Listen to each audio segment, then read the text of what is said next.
Hello and good morning. Today is, December 5th. It's a Friday morning. It's about 5:30 in the morning right now. Welcome back to my messy office. And today, I got a special treat for you that I'm very happy to present. I believe this is like my 82nd installment of a Joe's book review, and I'm diving straight back into Jim Butcher's The Dresden Files. A wonderful book series about a magician in contemporary Chicago who is a private investigator. And Jim Butcher has done a masterful job of creating and crafting a wonderful world for our protagonist, Harry Blackstone Copperfield Dresden. In this world, we see him fight and ally with vampires, werewolves, fae, gods, and just a boatload of other magical beings imaginable. Today, there are 17 novels in the main book series, with the 18th due to drop in January. There are also 2 books that collect various short stories together from around the Dresden universe, a select list of microfiction, like 1 or 2 page pieces that are just about one small topic, and those are usually released online. And then we have these. This is a collection of comic books and graphic novels that bring our characters to some stunning life for us to see visually as well as read the words. They're all produced by Dynamite Comics, and they're absolutely stunning. I had been a comic book kid. Just a wonderful hobby to have, by the way. Kind of got me into reading a lot more than probably anything else could have.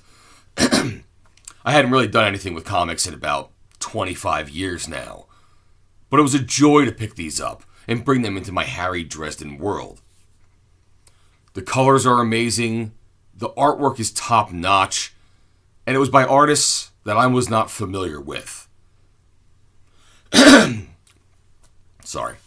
So to see the style used in these books was fantastic to experience.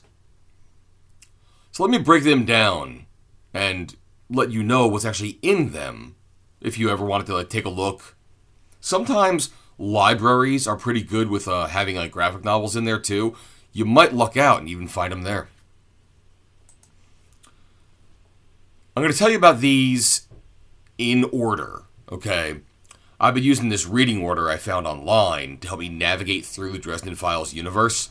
It's by Mark Andre Alexander. I'll throw the link to that for you in the description, just so you can see it in case you wanted to do the same thing. And it was a good list for me to follow. I'm actually really enjoying how it's bringing me along. Because as Jim Butcher writes these, he doesn't really write everything in an order. He'll sit there and say, okay, I want to put something back then in a time frame, but I don't want him to have this ability yet. Or I want to do it when that character is still alive, or whatever the case may be. So when he's approached for an anthology and he wants to put his submission in there, he can throw this in there. And generally he's good, and I'm glad he does this, to say it kind of takes place before Book X and Book Y. But who knows?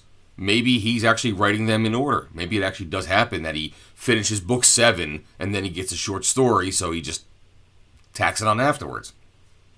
I don't know how the man thinks. But that's the best part about it, is the reading list that I'm using kind of puts the short stories or even the graphic novels in where it fits in the canon perfectly. This is where it belongs. What I mean by that is, when I go through, say, one of the short story books, beforehand it will say it takes place between Stormfront and Full Moon.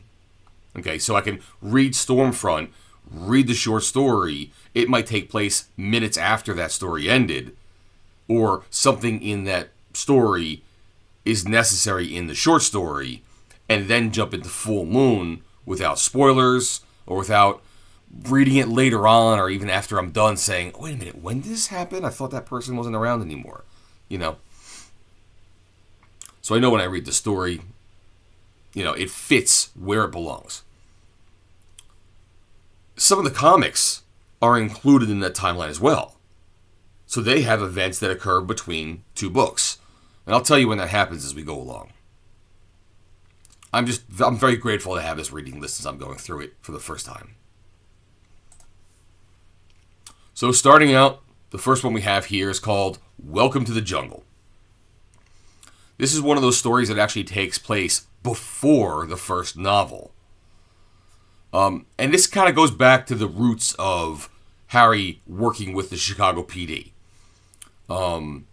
Harry's brought in as a consultant in a case for Sergeant Murphy. So it's the old school dynamic of how Harry works. We've already got the relationship that we know and love with the police. It's just a murder investigation. And the story starts out with the ending of a side investigation that Harry was doing with a demon. A lot of those earlier books did that. It's an in media res type of, oh, I'm going to finish this up, but you get some climactic action, and then we bring you into the new story. In the comic book, we actually get a comic adaptation of seeing Harry use the wizard's sight. We see him blasting with his Forzair spell, or the Fuego. We get to actually visually see the blue beetle that is the Volkswagen that Harry is beaten up and drives around with. We get Bob the Skull. We get Mr. the Cat. And even a touch of the backstory of when he was, adopted by De Mornay. The main story involves a cult of witches. But they're not human, although they can pass for human. In the story, we see they're trying to gather blood from different species of animals and such, so they can perform a ritual called the Rite of Ascension. By the way, a lot of the story where the murder happens takes place in a zoo. So that's where they can get the ape blood, the tiger blood, and that kind of stuff pretty easily. If they perform this Rite of Ascension, they can successfully invoke Hecate, the Greek goddess of the crossroads and witchcraft and herbalism. And according to Bob, when he gives us the background of this, she's got skin like tank armor. She knows more magic than Harry does, that's for damn sure. Probably tear him apart limb from limb with her bare hands. And the claws are poisonous. They're looking to fill 7 ritualistic old jars with the blood of the 7 specific beings. And by the time Harry gets involved, they've already got 6 of them. So, it's a nice story to get into if you're following the entirety of the Dresden universe. Then, in the omnibus edition, in the first omnibus edition, we actually get 2 comic book adaptations of the first 2 stories of Stormfront and Full Moon. So even if you've already read it, now you can dive back into it, but now with visuals. And obviously the comics are not as long as the books we read, which tend to be roughly between 450 and 500 pages, but they do get the point across. In fact, Stormfront was actually collected in 2 separate series, a Volume 1 and a Volume 2. They actually came out in 2009 and 2011, respectively. Each of them had 4 issues, too. Volume 1 was entitled The Gathering Storm, while Volume 2 was entitled Maelstrom. Similar thing happened with the adaptations of Full Moon, but this was just released over 8 issues, wasn't done in 2 volumes. That happened in 2011. There's not much for me to say about these. I mean, they're comic adaptations of the first 2 books in the series. I have videos on this channel, on this playlist, that talk about those books more in depth, but I don't think I need to do that right here. And then the last story that takes place in the first omnibus is a comic adaptation of a story that was found in Side Jobs, the short story collection. And the story is called A Restoration of Faith. Like Welcome to the Jungle, this takes place before the first novel, Stormfront. And in the introduction to the story of Side Jobs, Jim Butcher talks about how he actually wrote it. He actually wrote it before Stormfront. And he's kind of self-deprecating about it in his descriptions because he sees it as like a purely novice effort on his part and what he was still new to the writing scene. Submitted the story to editors for publication, and he kind of agrees with the fair assessment of it not being ready for a widespread public publication. So now we get to have it here for us in visual form. And some people, including me, more Dresden is good Dresden. So I was glad to see this. The Restoration of Faith storyline itself takes place. It's regarding a small teenage girl. Okay, Harry's hired to find her like she ran away. And it starts with him having the girl. So he's already done that part of the investigation. And he's taken her back into town, seemingly like a mission accomplished type of thing. Well, as he's nearing the end of the caper, he has to cross a bridge. And like in the old fairy tales, there's a troll under the bridge. And his toll for them to cross is going to be the little girl. So we have a pretty short encounter with Harry trying to save this precocious kid and deal with the troll at the same time. You know, just an interlude in the life of Harry Dresden. Fun stuff. Now that wraps up the first Omnibus edition. Let's sojourn on to the second one. The first one is actually an original story called Ghoul Goblin. So, in the first bunch of comics that came out, which were collected in the first omnibus, it was reprinting the first two stories and then two short stories that we actually find elsewhere. So, now we're going into original stories, which are fantastic. The first one's called Ghoul Goblin. The 6-issue comic series dropped in 2013. The events of the story take place between the second novel, Full Moon, and the third novel, Grave Peril. In this story, Harry basically picks up a case as an investigator.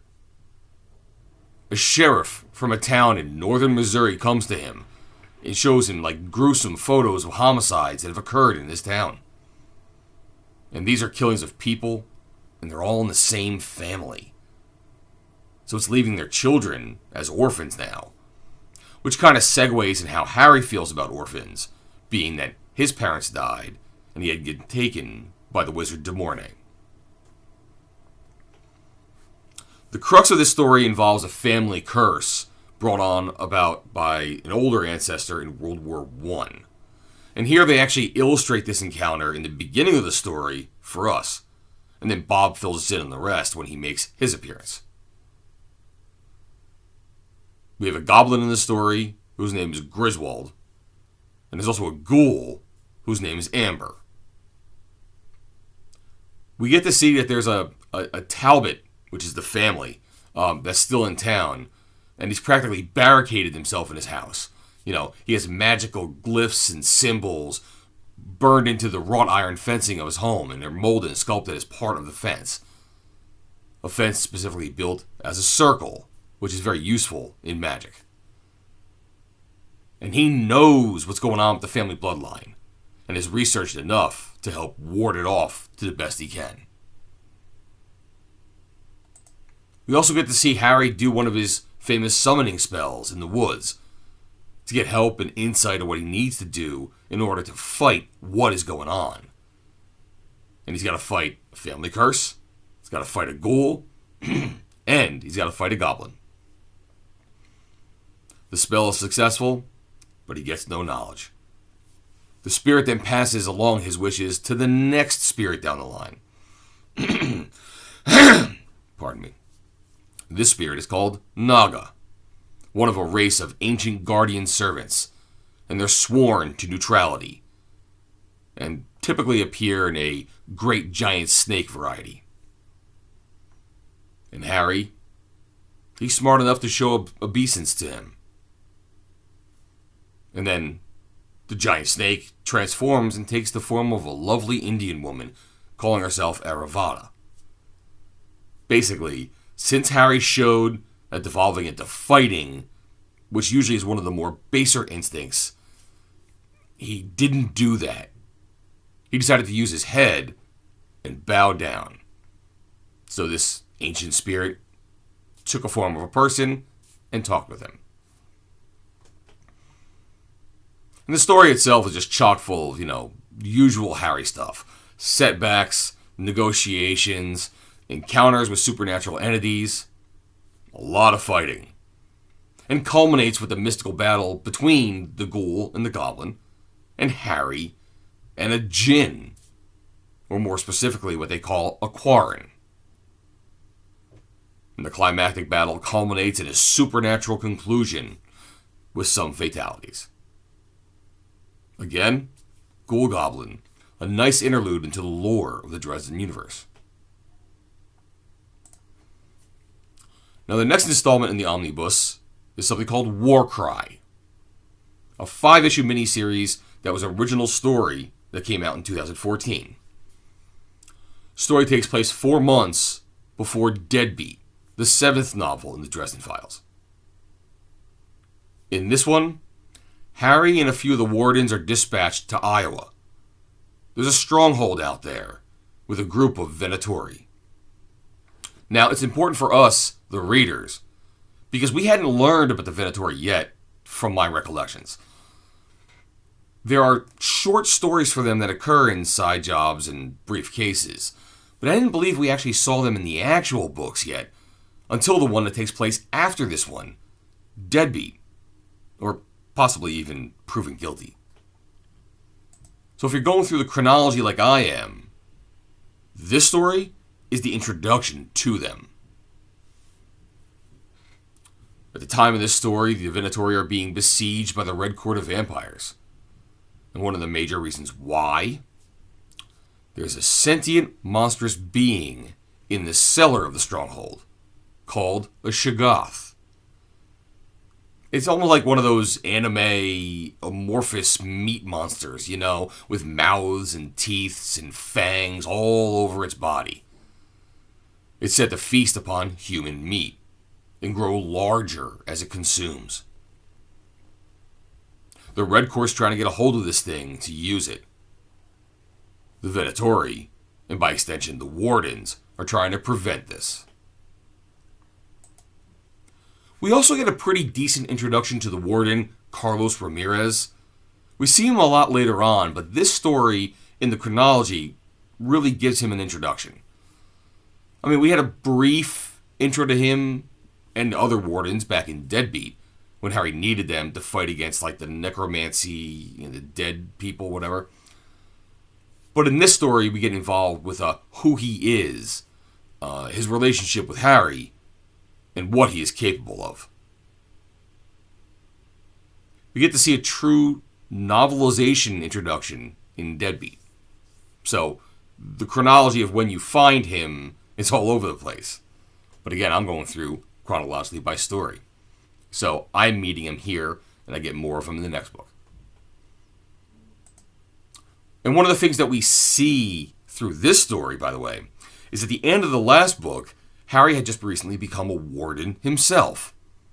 And with the casualties with the warden ranks have suffered as of late with the war with the Red Court, Harry has to help be responsible to fill the ranks and train up the new wardens. Young, green rookies, which he's not very happy to do. So we get to see him illustrate that part of his role in this story, because it's him, Carlos, and a couple of rookies. And then it's just a lot of Red Court vampire fighting. You get to see Harry mobilize the Wardens and the Venatori just to try to survive. The whole Shoggoth thing obviously becomes integral to the whole story. One of those, how are we ever going to type of issues. We get to see a new Red Court vampire to deal with in the form of Baron Bravosa. And a whole lot of, how will they get out of this one? Which a lot of these books are just so chock full of. So, sink your teeth into this one. It's a wonderful ride. And that brings us to the third and final story that's encompassed in the first omnibus. It's called Downtown. This originally was a 6-issue comic released in 2013. It is set following the events of White Night, which, if you want a refresher, is the one with the witches that are being killed one by one, and the killer is leaving a magical calling card. In that one, we got a huge climactic battle in the Deeps, that cavern on the White Court Estate. In Downtown, we have the story of a magical golem running around, hunting. We get to use this story as a bridging the gap installment of a couple subplots in the Dresden universe. We have Harry doing his mentoring thing with Molly, since they both have that White Council's Sword of Damocles over their heads, since Molly can tap into dark magic, a no-no in the magical community. We have Gentleman Johnny Marcone, the underworld mob boss, who is now the first mortal to be a signator of the Unseelie Accords. And we get to see him use that in this very first story that happens after he gets that right. We also get to see Molly's ability to read the dead, which is an important skill that we actually see her use in the next book, Small Favor. So we get to see it as part of her arsenal here, and then get to see it in the actual books. So basically, there's this other wizard that's been living in the undertown of Chicago. This is known as the old original Chicago. But Chicago was built practically on a swamp. So as the buildings sunk, the new city buildings were just built right on top of the old. And this gives the impression that there's a complete undercity below the streets of Chicago, or Undertown, as it's been called. In the Dresden universe, it's a ripe area for the magical nasties to inhabit in our land, in the world. So we have to go back into there for this adventure. So at the end of the day, the installment, you just see a buttload of magical fighting. I mean, a ton of it.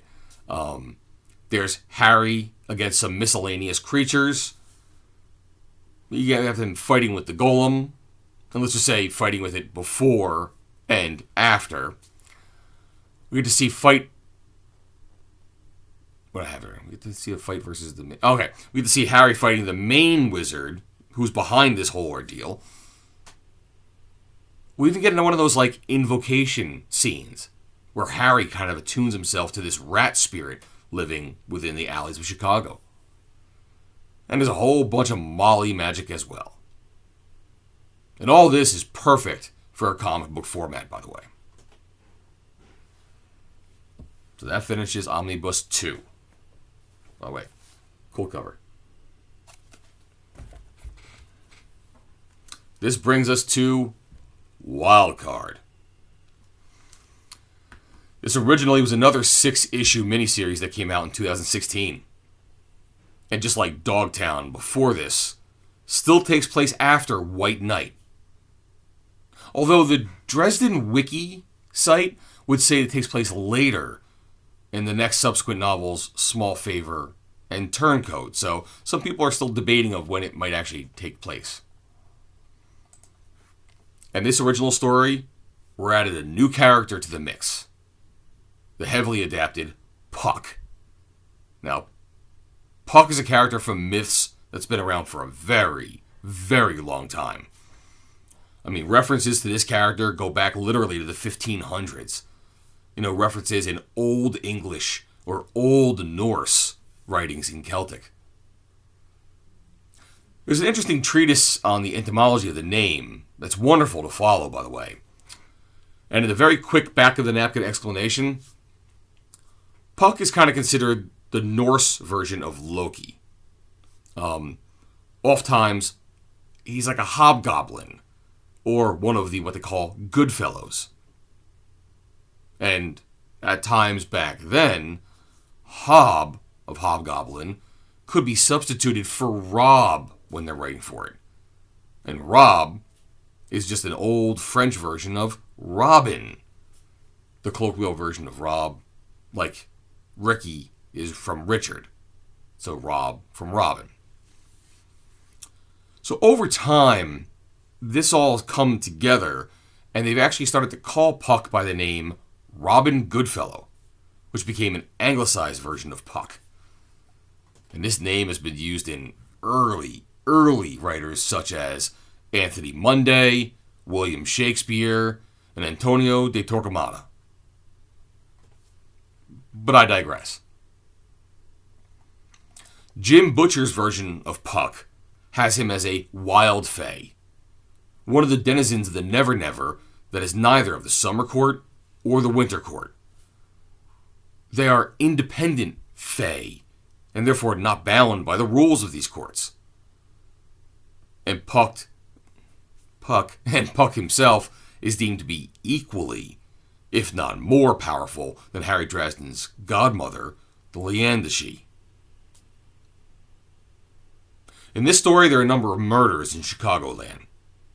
And each murder has a practical, like it must have been them that did it, style to it, which will lead all investigations towards what they would think is the obvious source.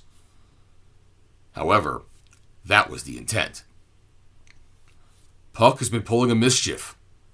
He would intentionally frame others for the murders that he committed. Some women are killed, and this points to Laura Wraith in the White Court of Vampires. A White Court vampire is killed and delivered to Laura, like in a box, which pointed to Johnny Marcone. One of Marcone's is killed to implicate the Chicago police. So the sides are meant to be pitted against each other and sow new chaos in the town. I find this one to be a good read. It lets us into the how will they figure this all out place, which is standard for a Jim Butcher Dresden Files story. I like that we got to see more of Molly using her powers, as we're still learning what she's actually capable of when she's not doing dark magic. She uses that Read the Dead power, which we have found out about in the last graphic novel, Downtown, so they're building upon each other as they move along. But here it's interesting. See, when she goes to read the essences of the dead people, she finds they're gone. They're just absent from the bodies. They're completely void of life. Not just dead, they are void of life. Which gives them their first clue, by the way. Besides freaking the hell out of Molly herself. We get to see another of those events where Harry summons his godmother, the Leandashi, which is always cool scenes when Jim Butcher writes them every time he invokes anybody. We even get to see Karen Murphy doing her best to fight against the supernatural Puck as a mortal. For all intents and purposes, Karen has no powers whatsoever. So might against magic is normally not a winning strategy.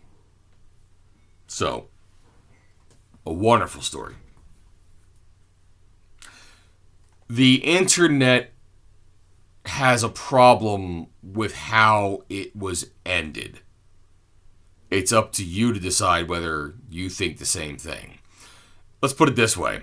If you're familiar with the novels, and I'm just blanking on which one this occurs in one of the novels, there is a demon coming after Harry, and he was granted a boon by the Summer Court, and he uses it, and he tells the demon, like, go out and get me a donut. Which allows them to separate and him collect, at the same time, satisfy the death lust in some fashion. That kind of an ending happens here. So, you can either enjoy it, or be pissed off at it at your own leisure.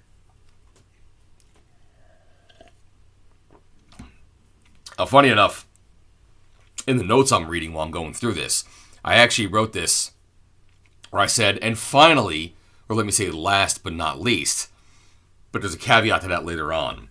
So let's talk about Dogmen. This is a 6-issue comic series that originally came out in 2018. So now, like, they're coming out further apart. Interestingly enough, oh, by the way, this one's set between Small Favor and Turncoat. And this original story actually begins with Puck from the last graphic novel in Wildcard.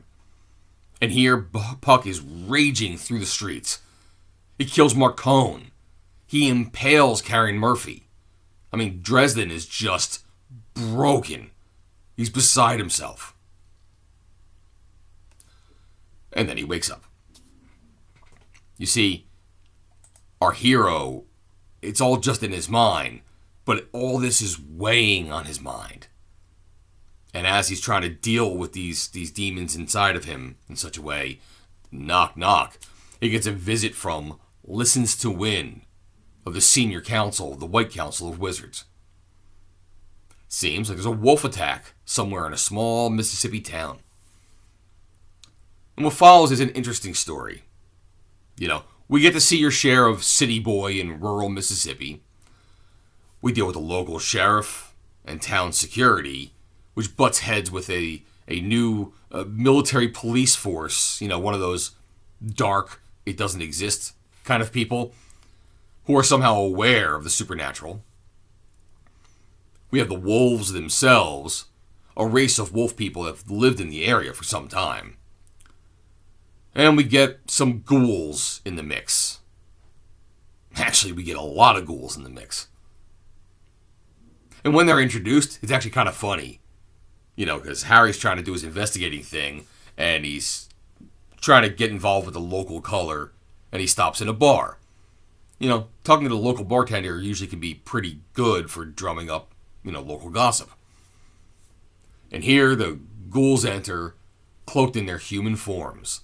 And they're just, you know, lovely, sexy ladies or whatever else. And they try to seduce Harry and get him outside so they can feed on him in private. Well, let me say, they try to seduce him. Enter a good fight. Moving on, Listens to Win takes Harry into the deep woods in an effort to parley with the alpha of these wolfmen. And it starts out easily enough, but one of the wolves gets too close to Harry's dog, Moose, and mistakenly, he starts it up. And you get another battle. And you get to see more of, you know, because you get to see it because we have a comic book and there's art involved here. And it's not only Dresden versus some wolves, but it's also Dresden against the Alpha. And during the fight, Listens to Win gets downed. And then there's the whole dynamic of, you know, when the affair comes around, we've got a climax that we have to build. And all the factions are on either one side or another. You know, the sheriffs, the military, the ghouls, the wolves. I mean, it's just chock full of magic and mayhem. Dogmen. Now, to talk about what I started talking about when I started Dogmen. This is where it got interesting. So, I had written up all my notes. I finished the Dogmen section. I put my little capper on the bottom. Plus I have one little note at the end. And I had a few moments to just dive straight into this recording. And I was like, wait, let me just take a look out there to make sure I have all the graphic novels. Because, just like I mentioned before, there's an 18th Dresden book coming out soon called 12 Months. It's coming out next month. So, is there a coming soon graphic novel? Okay? And as you know it, I did find another graphic novel out there. So I just had to purchase it, and then read it, then add it to this video, and then move on. And this one's called Bigfoot. And I thought it was interesting, because even when I went to the Dynamite Comics website, the listing of this installment was kind of disjointed from its table of contents. For instance, most of the graphic novels on their list that's written down are under the title Dresden Files. Sometimes The is in the front, means in the Dresden Files, and sometimes not. But they're all grouped together. Even though the hardcover for this one is called The Dresden Files, on the website, it's just called Dresden Files Bigfoot. And I'll pop this on right here real quick to show you. It's like, it's just labeled as Dresden Bigfoot hardcovers. And it's spaced away from the others. So when I originally went through the list, I saw them all grouped together thinking that's everyone, not looking at the one above it. So I almost missed it. But anyway, I'm actually glad that this installment came out. Because I was going through the reading list, okay, and it was telling me, like, the short stories, read them between this book and that book, and this short story between two other books. And by the way, all the ones that are in this graphic novel, all three of them are in briefcases. These stories all grouped together, but they stood alone, like, outside of the typical Dresden File universe. You know, they only interact with each other in the short stories. They're, like, never mentioned from the main books that, oh, I did this one day with Bigfoot. You know what I mean? Not even referenced. So I was happy to get a graphic novel that was kind of like standalone and put them all together. So there's 3 stories here. Okay? B is for Bigfoot. I was a teenage Bigfoot. Bigfoot on campus. And all of them center around the same thing. Bigfoot's son. In the first story, B is for Bigfoot, we get a funny prelude to Dresden being hired to meet somebody up in the woods. That's a funny little introduction, but this is how we find Dresden meets Bigfoot. You get some interesting backstory here and such. You know, it turns out Bigfoot had a son with a human woman, an explorer. So like the old Greek and Roman myths of gods with mortal women, a scion was created, a demigod of sorts. And Bigfoot has kind of stayed out of the son's life, hasn't even met him face to face. He has contact with the mother from time to time. In fact, in the woods, Bigfoot's actually like an ally with local Indians. So they'll like call people for him or whatnot, or do anything that involves interaction with the populace. He can provide financially for the family because, turns out, there's gold in them thar hills. And he tries to make sure his son is kind of like on the right path. So he's always watching, but he's not directly involved. And in this story, Bigfoot had visions or premonitions that his son was in danger. That his son was in a supernatural danger. So he hires Dresden. And in the first story, Bigfoot's son, Erwin, is being bullied at school. He's a scrawny kid, keeps to himself, eats lunch by himself, and he reads sci-fi and fantasy books. Dresden gets a job as a school janitor in order to infiltrate the school and find out what's going on. Besides the 2 boys that are actually bullying Erwin, he finds that the phys ed teacher is a creature called, I'm going to get this wrong, Svartalfheim.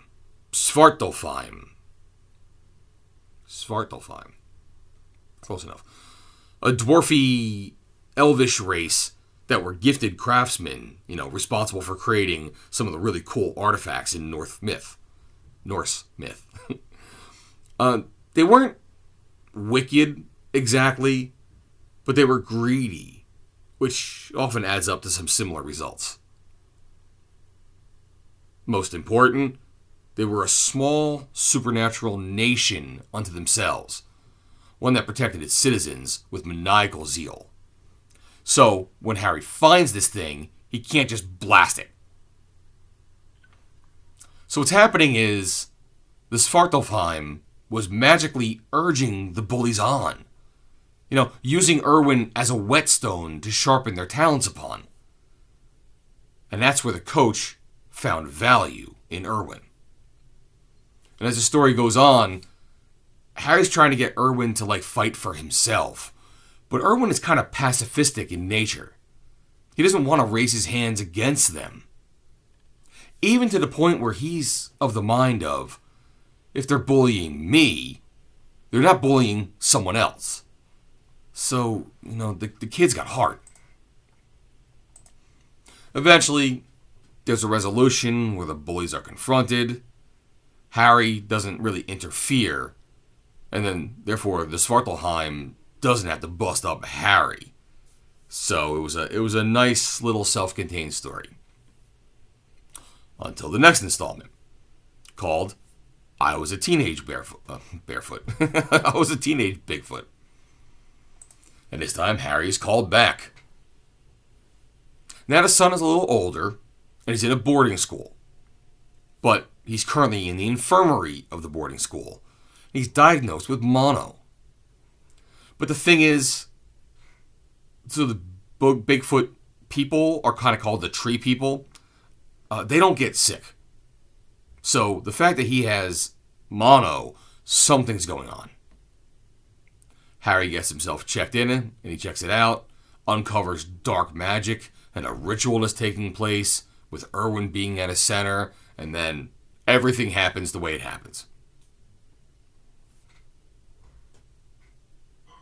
Finally, the third story is called Bigfoot on Campus. And now, Erwin is a little older, and he's in college. And he's starting to grow larger now, like that Bigfoot gene is trying to get into him a little bit. So his father's attributes are entering him as he's coming of age. And now he's a football player. He's got a girlfriend, one named Connie. And it turns out, Connie doesn't know that she's a white court vampire. Because they do this, these white court vampires. They don't tell the young ones who they are. They hope that losing, their mind a little bit, they'll go and they'll kill their first victim. And then once they do that, they're like, oh, by the way, you're a white court vampire. You get all this lore about them in the sixth novel, Blood Rights.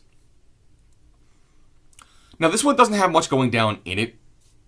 But when the third act comes around, there's just a ton of sex and fighting that all takes place. The main baddies are Connie's father.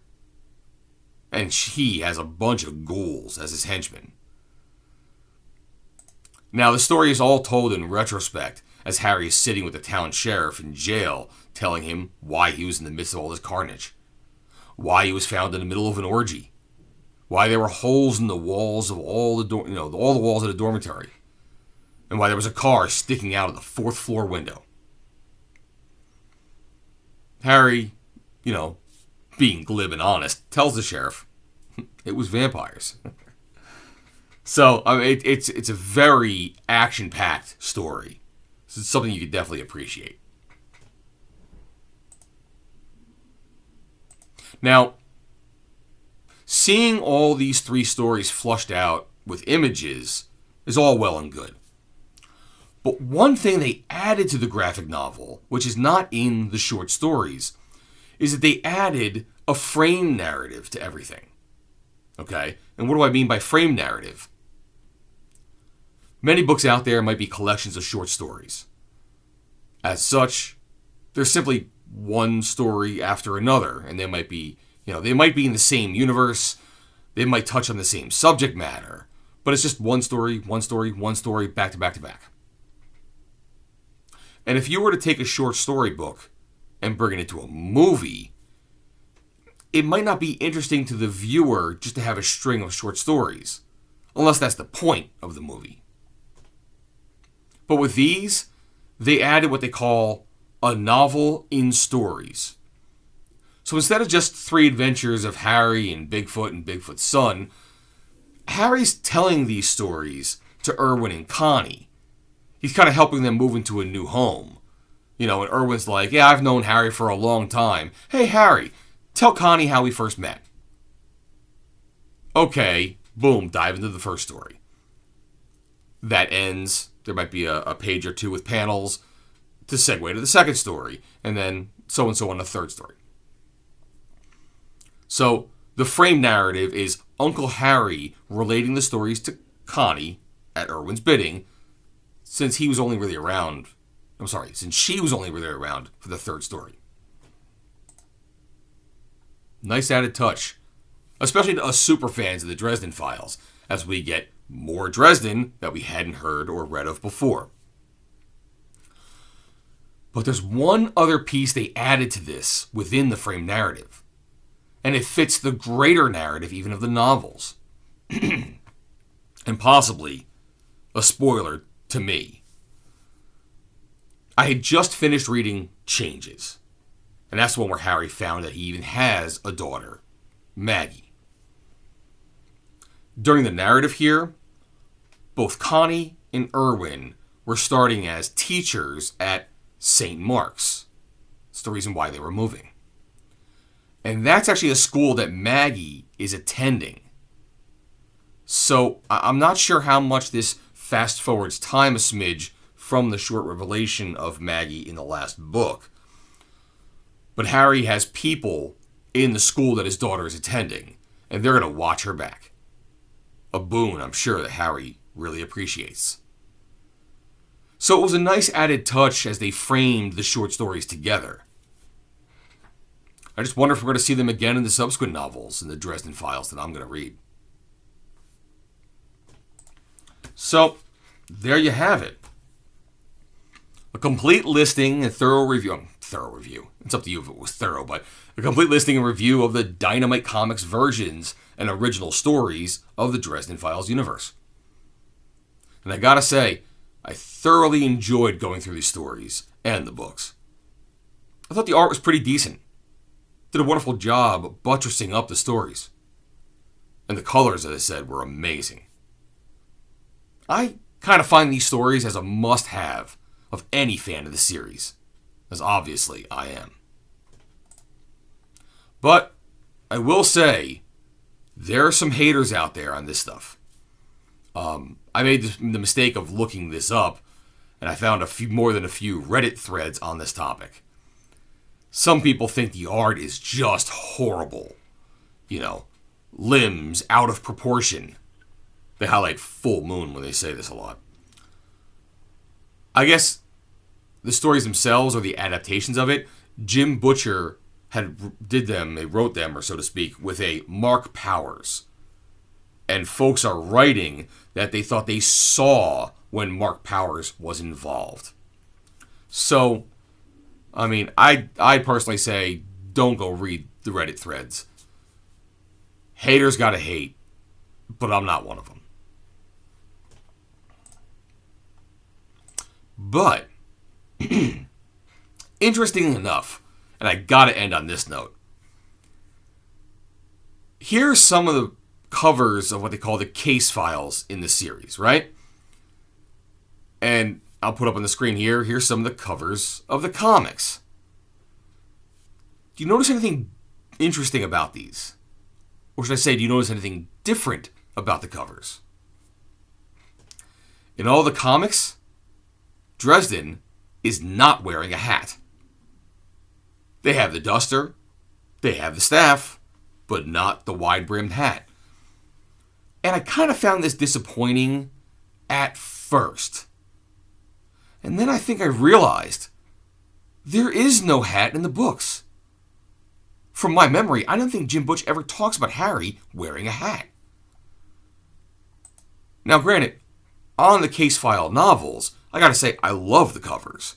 The wide-brimmed hat, the magic gunslinger and all of them, that's perfect. But he was never written as such. And when I finally realized that the comics weren't throwing the hat on there, but all the books have the hat on there, it was kind of a mind job. In fact, those Reddit posts that I mentioned earlier, they talk about this as well. Hey, where's the hat? So I gotta say, I think the comics might have been a more loyal adaptation of the books. Isn't that just something else? Okay, I've had you here if you've made it this far, and I thank you so much if you have. We're at the 50-minute mark. Like I said, There's so many stories out there. Some of them are just adaptations of, books or short stories that we already could have read. But there's a significant number of original stories that it just keeps the ball rolling. So, with the reading list that you can actually know the perfect time to read them, and them themselves, you should really enjoy it. Okay? Thank you so much for spending time with me. I'll be back shortly enough, I'm sure, and we'll talk more about Harry Dresden. Bye-bye now.